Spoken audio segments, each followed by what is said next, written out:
여러분, 행복한 노후를 보내고 싶으신가요? 그렇다면 반드시 줄여야 할 것이 있습니다. 건강, 친구, 돈 다 중요하지만 이 5가지만 줄이면 노후가 훨씬 더 행복하고 즐거워집니다. 오늘은 60세 이후 꼭 우선적으로 줄여야 할 것 5가지를 알려드리겠습니다. 여러분도 공감하면서 한번 체크해 보세요. 혹시 본인도 모르게 이걸 너무 많이 하고 있지는 않으신가요? 그럼 행복한 노후를 위해 꼭 줄여야 하는 5가지를 함께 알아볼까요? 세 번째는 정말 충격적일 수도 있습니다. 꼭 끝까지 집중해서 들으시고 행복한 노후를 보내시는데 도움이 되기를 바랍니다. 구독과 좋아요는 무료입니다. 여러분의 클릭 한 번으로 다음 영상을 더 빠르게 시청할 수 있습니다. 첫 번째, 탄수화물을 줄입니다. 많은 어르신들이 하얀 쌀밥 한 공기에 반찬 몇 가지로 식사를 해결하십니다. 그런데 이런 하얀 밥 중심의 식사는 혈당을 급격히 올려 당뇨병 위험을 높이고 단백질과 필수 영양소 부족으로 근육이 줄어드는 현상을 악화시킵니다. 65세 이상 어르신 중 무려 27.6%가 당뇨병 환자입니다. 더 놀라운 것은 이 중 상당수가 자신이 당뇨인지 모른다는 사실입니다. 그러니까 오늘부터 당장 실천하셔야 합니다. 먼저 흰 쌀밥을 잡곡밥 또는 현미밥으로 교체해보세요. 백미에 비해 잡곡밥 또는 현미밥은 식이섬유가 3배, 마그네슘이 10배가 많아서 혈당 상승을 억제합니다. 처음부터 100% 현미가 부담스럽다면 백미 현미 7대3 비율로 시작해보세요. 밥그릇 크기도 줄여보시기 바랍니다. 평소 사용하던 공기보다 한 사이즈 작은 그릇으로 바꿔줍니다. 큰 그릇은 무의식적으로 더 많이 담게 됩니다. 또한 고구마, 감자, 곡류로 탄수화물을 다양화하는 것입니다. 혈당 지수가 밥보다 낮고 영양소는 더 풍부합니다. 일주일에 2~3번은 밥 대신 고구마나 감자 반개로 대체해보세요. 반찬에 단백질과 채소 추가해서 드시면 더 좋습니다. 왜 단백질이 중요할까요? 70대가 되면 20대 때보다 근육량이 절반으로 줄어듭니다. 더 충격적인 사실은 근육이 줄면 면역력도 함께 떨어진다는 것입니다. 면역세포의 70%가 단백질로 만들어지기 때문입니다. 하버드 의대 연구에 따르면 매일 충분한 단백질을 섭취한 어르신들은 그렇지 않은 분들보다 골절 위험이 40% 낮았습니다. 점심이나 저녁에 밥 한 공기 대신 두부조림, 계란찜, 생선구이 등 단백질이 풍부한 반찬과 신선한 채소 반찬을 곁들여 보세요. 예를 들어 점심 식사로 밥 한 공기와 두부조림, 그리고 시금치나 브로콜리 같은 채소 반찬을 드시면 탄수화물 섭취를 줄이면서도 필요한 영양소를 보충할 수 있습니다. 다음은 조금씩 자주 드셔야 합니다. 왜 이렇게 드셔야 할까요? 많은 장수 어르신들은 한 번에 많은 양의 음식을 드시기보다는 소화가 부담되지 않도록 여러 번에 나누어 드시는 습관을 가지고 있습니다. 실생활 속에서 이렇게 한번 실천해 보세요. 하루 4 내지 5회 소량씩 식사하는 것입니다. 아침 8시, 점심 12시, 오후 3시, 저녁 6시, 그리고 필요할 때 가벼운 간식으로 나누어 드시는 방법입니다. 간식으로 작은 바나나 1개, 사과 1개 또는 견과류 한 줌을 드시면 혈당도 안정되고 에너지 보충에도 도움이 됩니다. 이런 식으로 조금씩 자주 드시면 소화기관에 부담을 덜 주고 에너지도 일정하게 유지할 수 있어요. 그래서 예시 메뉴를 다음과 같이 구성을 해보면 아침은 삶은 달걀, 토스트 한 조각, 그리고 간단한 야채 샐러드, 점심은 잡곡밥, 생선구이, 시금치나 브로콜리 무침, 저녁은 두부조림, 고구마, 그리고 다양한 채소로 구성된 국 또는 찌개 등으로 할 수 있습니다. 이렇게 단백질이 풍부한 음식을 몇 끼니 챙기면 근육 유지와 함께 당뇨나 심혈관 질환 예방에도 도움이 됩니다. 마지막으로 약은 줄이고 음식으로 건강 채웁니다. 나이가 들수록 통증이나 불편함 때문에 약을 자주 드시게 되는데 인터넷 정보만 믿고 영양제나 건강보조식품을 무턱대고 복용하면 오히려 건강에 해로울 수 있습니다. 자연식품으로 영양 보충합니다. 예를 들어 관절 건강에 도움이 되는 브로콜리, 당근, 시금치 같은 채소는 항염 효과가 있어 통증 완화에 도움을 줄 수 있습니다. 만약 관절 통증이 있으시다면 매일 식단에 이들 채소를 추가하고 생강차나 계피차 같은 자연차를 마시는 것을 고려해 보세요. 약 복용 전 꼭 상담합니다. 새로운 건강 보조식품을 시작하기 전에 반드시 의사 선생님과 상의하여 여러분의 건강 상태에 맞는 올바른 섭취 방법을 확인하는 것이 중요합니다. 매일 조금씩 변화를 주면서 탄수화물 섭취를 줄이고 자주 소량씩 드시며 단백질을 충분히 챙기고 약 대신 자연식품으로 건강을 보충해 보세요. 두 번째, 앉아있는 시간을 줄입니다. 여러분은 하루에 앉아있거나 누워있는 시간이 얼마나 되시나요? 나이가 들어갈수록 앉아있는 시간이 더 길어지고 있지는 않으신가요? 많은 사람들이 운동의 중요성을 알면서도 귀찮아서 또는 움직이기 싫어서 하루 종일 소파에 앉아 보내는 경우가 많습니다. 장시간 앉아 있으면 복부 근육이 약해지면서 뱃살이 나올 수 있고 복부 혈류가 감소해 지방이 쌓이게 됩니다. 몸은 단련하지 않으면 점점 약해지고 쇠퇴할 수밖에 없습니다. 나이가 들면서 신체 기능이 지는 것은 피할 수 없는 일이지만 그 속도와 시기를 늦추는 방법은 매일 꾸준히 몸을 움직이는 습관일 것입니다. 91세의 고령에도 불구하고 앉아있는 시간 줄이기라는 작은 변화를 통해 건강을 되찾고 더 나아가 지역사회에 긍정적인 영향을 미치는 박중호 할아버지의 여정을 담았습니다. 특히 노인들이 하루 중 앉아있는 시간이 65 내지 80%에 달한다는 연구 결과를 바탕으로 고령자들에게도 운동보다 덜 앉기가 더 효과적인 건강법이 될 수 있음을 보여줍니다. 박 할아버님, 이대로 가면 독립적인 생활이 어려워질 겁니다. 91세 박중호 할아버지는 병원 진료실에서 의사의 말을 뚫어지게 바라보았다. 혈압 170, 어지럼증 증가, 점점 약해지는 근력, 건강검진 결과는 그의 나이에 비해서도 좋지 않았다. 하루에 얼마나 앉거나 누워 계세요? TV 보는 시간 5시간, 식사하고 쉬는 시간까지 하면 아마 하루 중 18시간은 그럴 거야. 젊은 의사는 고개를 끄덕였다. 우리나라 노인분들이 깨어있는 시간의 65 내지 80%를 앉아서 보낸다는 연구 결과가 있어요. 할아버님도 그 경우인 것 같네요. 특별한 운동을 하라는 게 아닙니다. 그저 앉아있는 시간을 하루 30분만 줄여보세요. 중호 할아버지는 회의적이었다. 91세의 나이에 뭘 더 할 수 있다고. 아이고, 박 선생님, 오랜만입니다. 아파트 벤치에 앉아있던 중호 할아버지는 예전 초등학교 동료 교사였던 김 선생 94세를 마주쳤다. 놀랍게도 김 선생은 지팡이도 없이 걸어다니고 있었다. 김 선생은 아직도 그렇게 건강하구먼. 비결이 뭐야? 비결, 그냥 가만히 있지 않는 거지.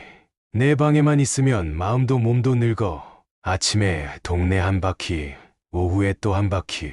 그게 다야. 그날 저녁, 중호 할아버지는 TV 앞에 앉아 김 선생의 말을 곱씹었다. 문득 옆집에 사는 젊은 부부가 3살배기 아이를 데리고 저녁 산책을 나가는 모습이 창문으로 보였다. 나도 한번 나가볼까? 다음 날 아침, 중호 할아버지는 오랫동안 신지 않았던 운동화를 꺼냈다. 아파트 현관문을 나서는데 5분이 걸렸다. 무릎이 아프고 다리가 후들거렸지만 그는 포기하지 않았다. 처음엔 우리 아파트 입구까지만 가자. 그것이 그의 첫 번째 활동 간식이었다. 다음 날은 우편함까지, 그 다음 날은 아파트 정원 한 바퀴.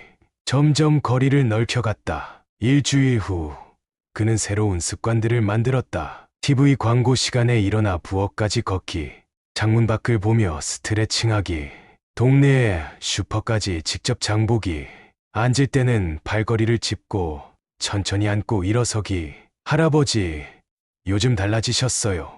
한 달에 한 번 방문하는 손녀 28세 수진이의 말에 중호 할아버지는 쑥스러워했다. 뭐가 달라졌다는 거니? 전에는 항상 소파에만 계셨는데 오늘은 직접 문까지 나와서 맞이해 주셨잖아요. 그리고 얼굴색도 좋아지셨어요. 중우 할아버지는 스스로도 놀랐다. 갑자기 요리하고 싶은 마음이 들어 손녀와 함께 간단한 된장찌개를 끓였다. 예전에는 생각지도 못했을 일이었다. 할아버지, 다음 주에 근처 공원에 벚꽃 보러 같이 가요. 평소라면 거절했을 제안이었지만 이번에는 다르게 대답했다. 좋지. 내가 요즘 걷는 연습을 하고 있거든. 2달이 지났을 무렵 중우 할아버지의 아침 산책은 동네에서 유명해졌다. 경비 아저씨는 늘 같은 시간에 그를 맞이했고 공원을 관리하는 젊은이는 그를 위해 특별히 벤치를 청소해 두었다. 박 할아버지, 오늘도 일찍 나오셨네요. 내가 안 나오면 동네가 심심하잖아. 놀랍게도 그는 다른 노인들에게 영향을 주기 시작했다. 처음에는 혼자였지만 이제는 3명의 또래 친구들과 함께 새벽 산책단을 만들었다. 박 선생, 자네 덕분에 내 무릎 통증이 좀 나아졌어. 내가 아니라 자네가 덜 앉아 있었기 때문이지. 3개월 후 재검진 날 젊은 의사의 눈이 휘둥그레졌다. 박 할아버님, 놀랍습니다. 혈압이 150으로 내려갔고 근력 테스트도 훨씬 좋아지셨어요. 어떻게 이런 변화가? 중우 할아버지는 빙그레 웃었다. 그냥 덜 앉아 있었을 뿐이요. 젊은 의사 선생이 말한 대로 운동을 시작하셨군요. 아니, 운동이라기보다는 활동 간식이라고 해야겠지. 하루 종일 조금씩 움직이는 거요. 로젠버그 박사라는 사람이 그렇게 말했다던데.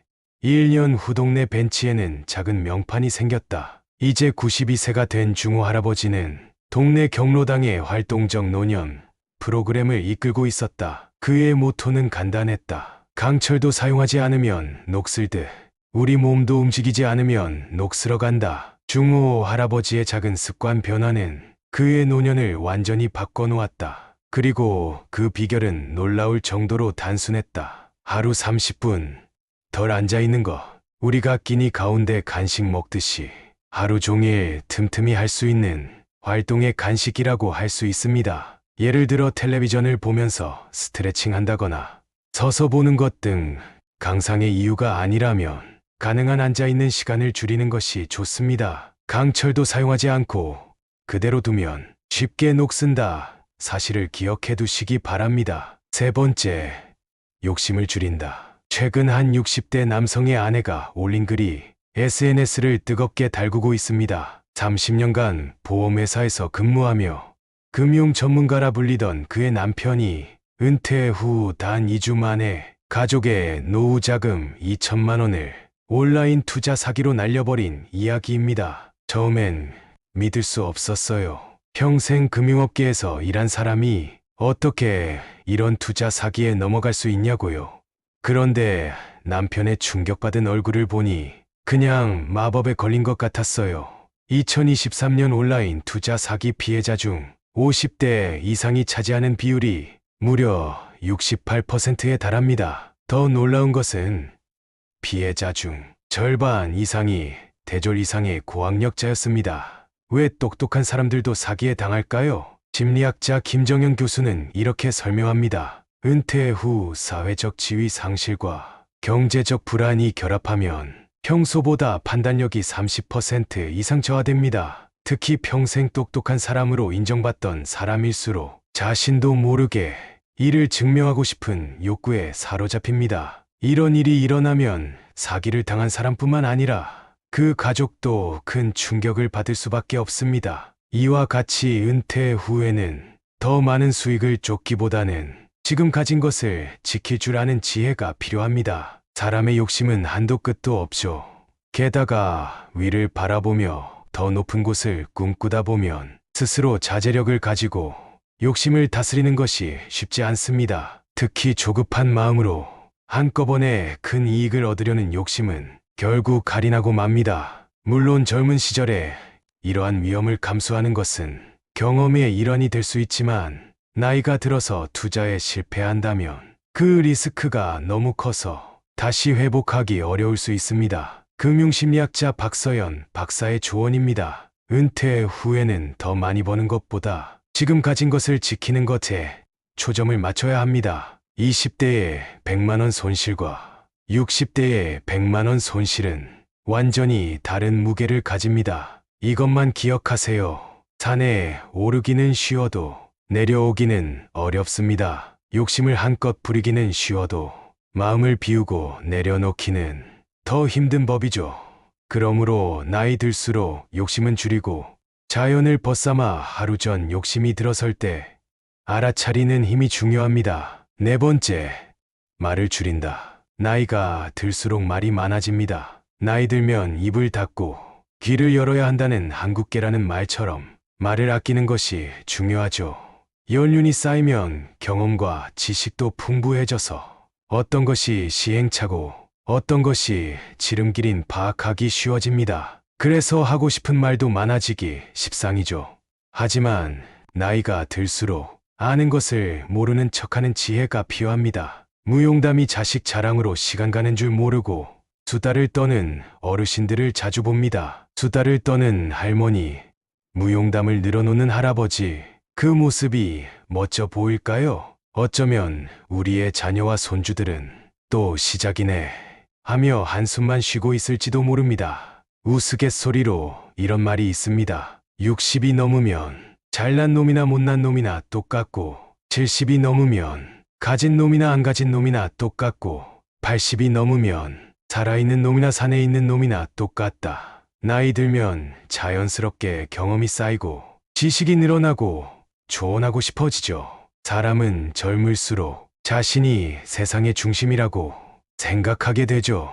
그래서 나이 든 사람의 조언이나 격륜을 받아들이지 않습니다. 나이가 들면 젊은이들보다 자신의 본능을 잘 다스리는 것이 지혜로운 어른의 모습일 겁니다. 따라서 나이 들면서 나도 모르게 자주 하게 되는 나쁜 4가지 말 습관을 줄이는 것이 가장 중요합니다. 지금부터 바로 알아보도록 하겠습니다. 첫째, 잔소리를 줄입니다. 나이가 들수록 사소한 일에도 말이 많아지고 자꾸 잔소리하게 됩니다. 그렇게 앉으면 허리 안 좋아져.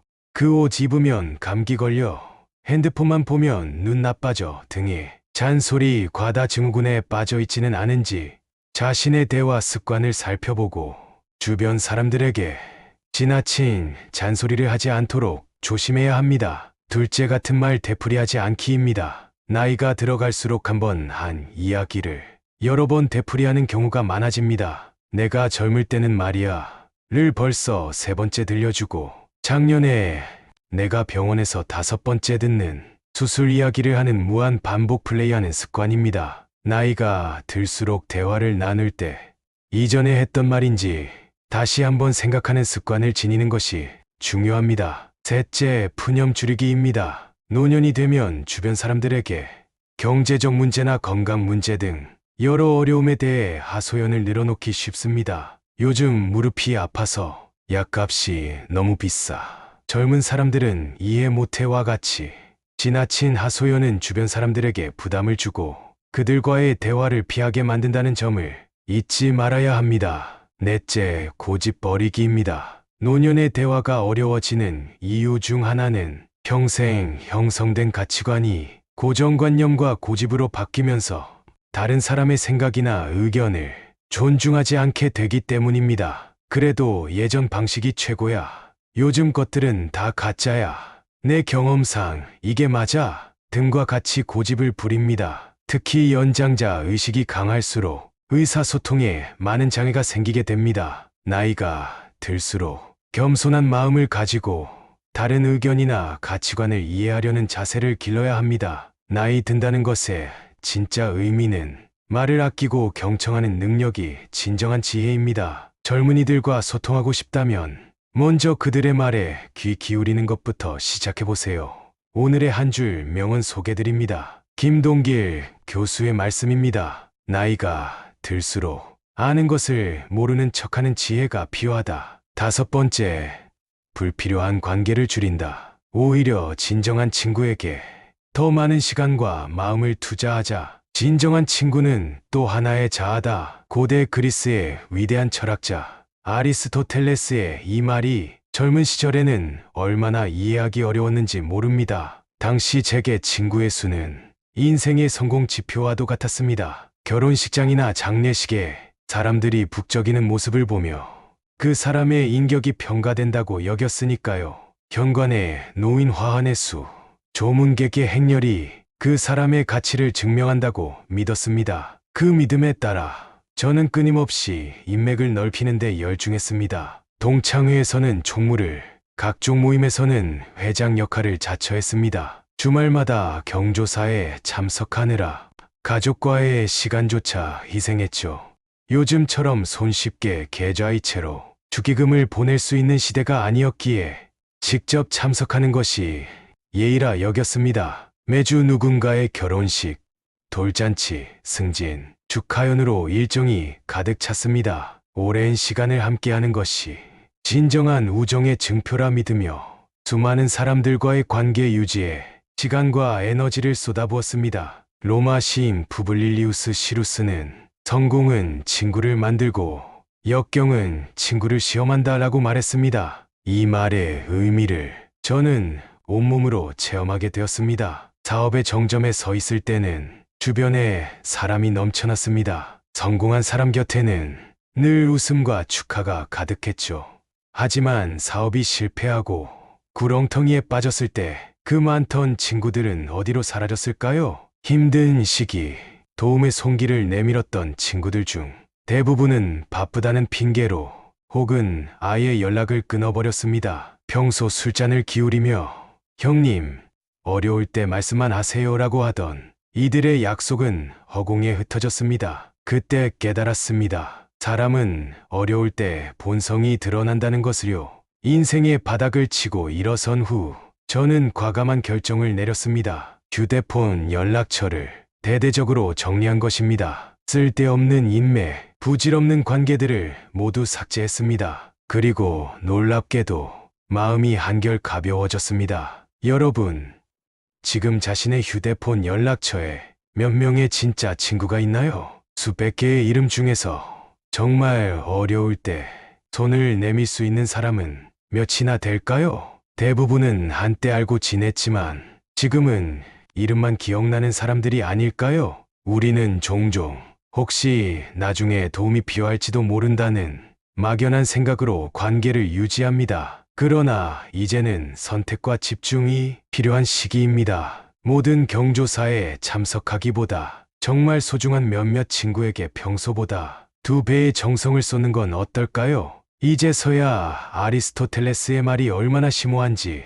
이해하게 되었습니다. 진정한 친구는 많은 시간을 함께 보내는 사람이 아니라 어려울 때 함께 해주는 사람입니다. 화려한 자리에서 건배를 외치는 이들보다 힘든 날 조용히 옆에 서 있어주는 한 사람이 더 소중한 것입니다. 불필요한 관계를 정리하고 진정한 친구에게 더 많은 시간과 마음을 투자하는 것. 그것이 바로 풍요로운 인생을 만드는 비결입니다. 화환으로 가득한 장례식보다 진심 어린 눈물을 흘려줄 몇 명의 친구가 있는 삶이 더 값진 것 아닐까요? 한 명의 진짜 친구, 그것으로 충분합니다. 나이는 자연스레 늘어나는 것입니다.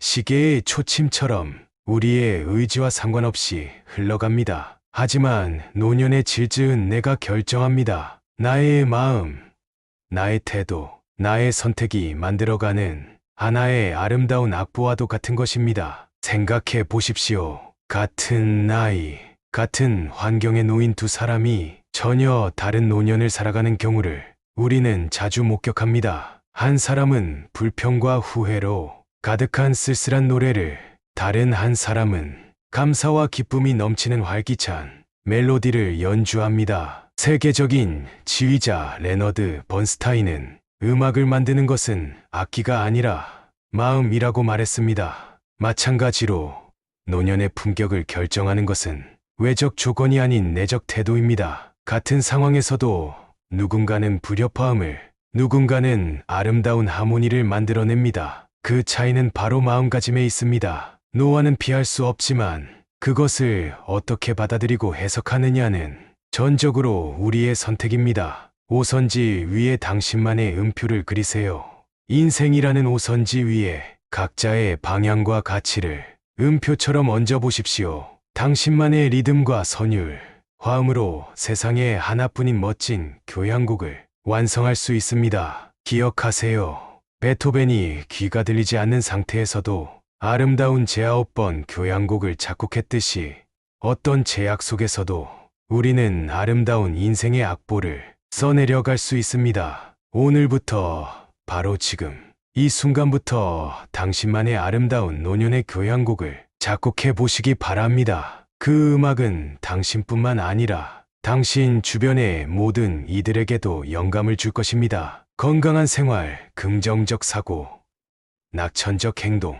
이 세 가지 요소의 조화로운 화음이 빚어내는 당신만의 인생 교향곡을 기대합니다. 이번 영상이 여러분들에게 조금이라도 도움이 되셨길 바랍니다. 구독과 좋아요를 누르는 것은 무료입니다. 다음에도 더 좋은 교훈과 지혜를 담은 영상으로 찾아뵙겠습니다. 끝까지 시청해 주셔서 감사합니다.